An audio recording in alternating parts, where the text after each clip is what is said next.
Nós estamos aqui nos bastidores do SBT com o Salatiel Lage, que é o responsável pelo núcleo de dublagem aqui.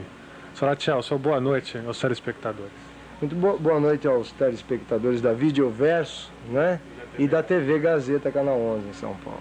Salatiel, a gente está aqui porque a gente quer que você explique o que acontece, porque a gente já mostrou lá embaixo um ator dublando um seriado, um filme policial. Então a gente queria que você explicasse o que acontece com a dublagem quando ela chega nesse ponto que nós estamos. Inclusive, eu gostaria que você já começasse explicando qual é este ponto que nós estamos da dublagem. Pois não.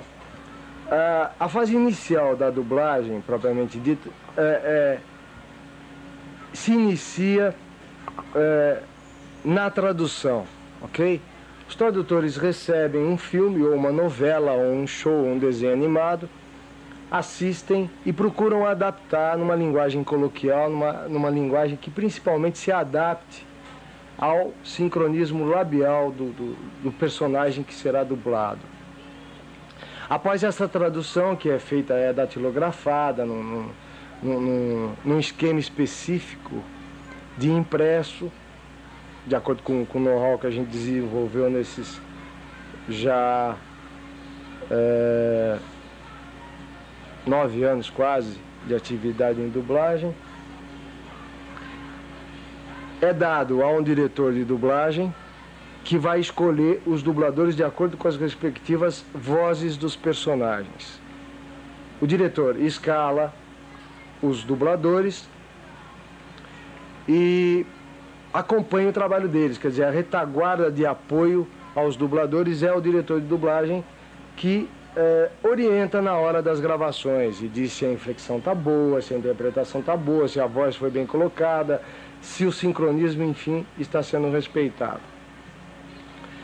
Para que se chegue ao ponto de dublagem, ou seja, colocação de vozes, nós temos que fazer uma série de cópias. E essa é uma parte do equipamento que nós temos para que seja feito isso. É um equipamento sofisticado, como vocês podem observar. Isso aqui são verdadeiros computadores que amarram várias cópias. Nós precisamos basicamente de 4 cópias para as dublagens. Nós usamos 3 cópias para colocar as vozes nessas cópias e uma 4ª cópia na qual nós colocamos efeitos, ou seja, barulhos, ruídos, sons ambientais, etc. Então, peraí, então vamos explicar direito. Quer dizer que a dublagem é dividida, basicamente, a gente pode dizer assim, entre uma trilha de áudio que tem a voz dos personagens, uma trilha de áudio que tem efeitos e música, é isso? Perfeito. E teria mais uma outra trilha ou não? Não, nós poderíamos separar a trilha de músicas e efeitos em 2, mas no final das contas elas serão mixadas e misturadas entre si.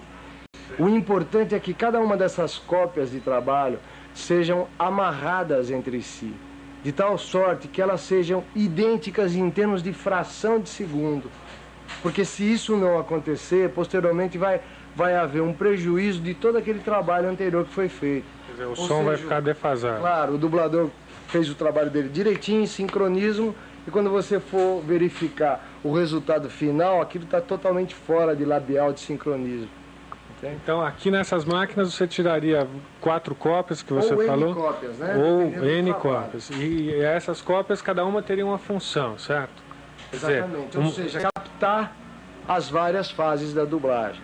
São colocação de vozes, colocação de efeitos e músicas, para que posteriormente seja tudo mixado e transformado num produto final.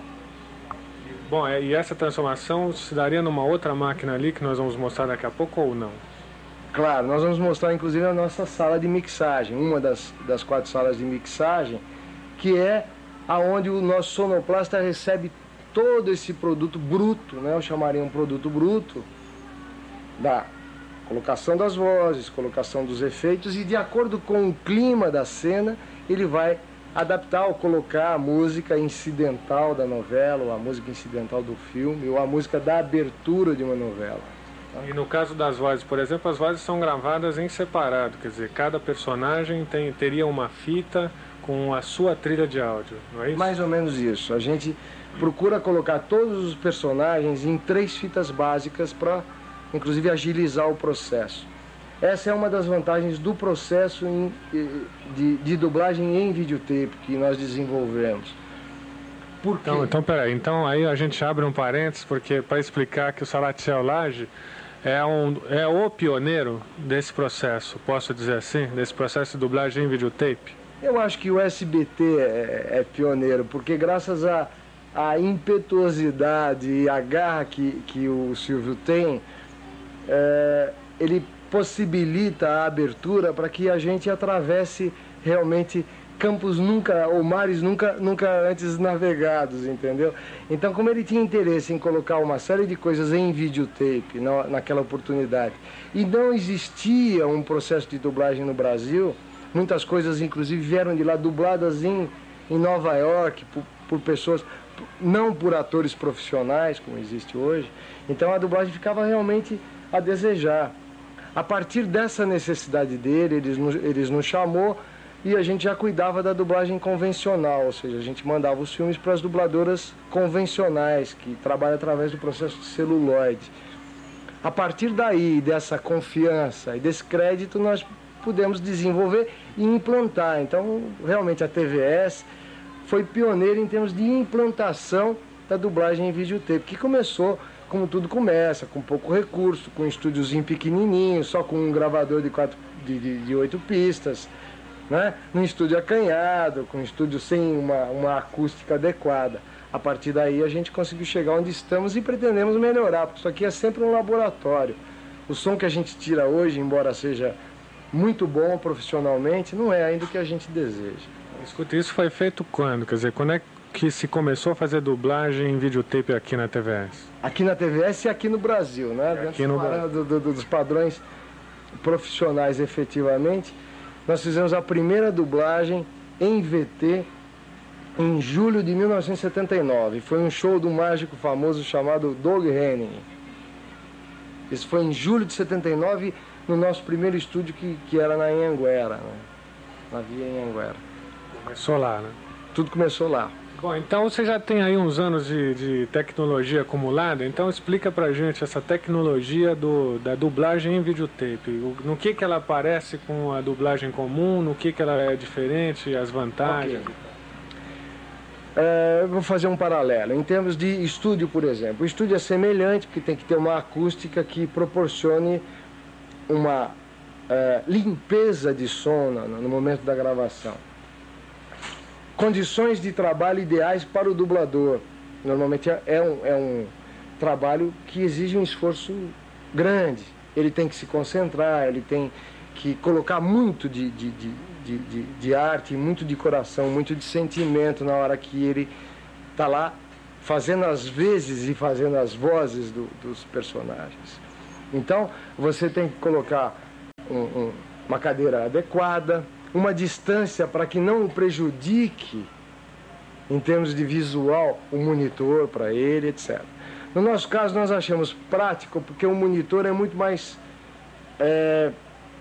mais ágil em termos de colocação, de deslocamento, se eventualmente quebra, a gente pode substituir facilmente e tal. No caso da dublagem convencional, existem umas telas muito grandes, na minha opinião, não muito práticas. Elas ficam, inclusive, presas. Há quem diga que são muito mais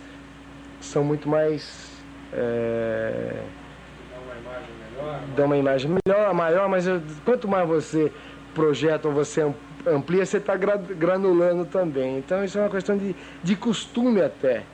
Antigamente os dubladores estranhavam o fato de estar no monitor pequeno e tal. Hoje eles já se acostumaram ao fato. Um outro aspecto que é muito importante, a dublagem convencional trabalha através de anéis, ou loopings, como são chamados no Rio de Janeiro. Um filme de meia hora, por exemplo, um filme em série de meia hora, um desenho animado, é cortado em mais ou menos 100 anéis, um filme de 25 minutos. Então é uma loucura, é uma confusão, na minha opinião. Isso é difícil para mim, eu sou